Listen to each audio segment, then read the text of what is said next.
والحمد لله والله أكبر، وأشهد أن لا إله إلا الله، وأشهد أن محمدا رسول الله.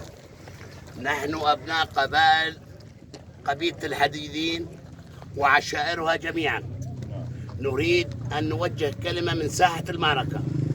الآن نحن في استعداد تام بالقرب من ساحة المعركة، ونريد أن نقول للعالم أجمع على المجموعات الإرهابية بكك وبيدي قسم بإخلاء المناطق المتواجدين بها في منطقة شرق الفرات وغرب الفرات.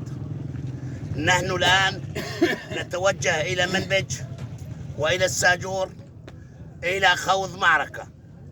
نأمل من العقلاء والذين يعرفون بأنهم مغتصبين أرض ليست لهم خالص ومستغلين ثروات ونكلوا بالنساء والأطفال والثكالة، لذلك نقول لهم أن ينسحبوا، لا نريد إراقة الدم.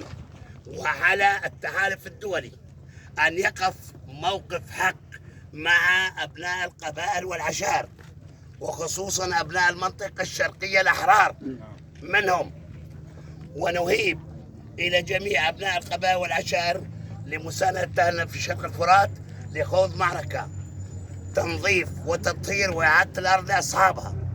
أبناء قبيلة الحديديين وجناح العسكري والمجلس العسكري، نحن الآن على أهبة الانطلاق. الله أكبر، الله أكبر، الله أكبر،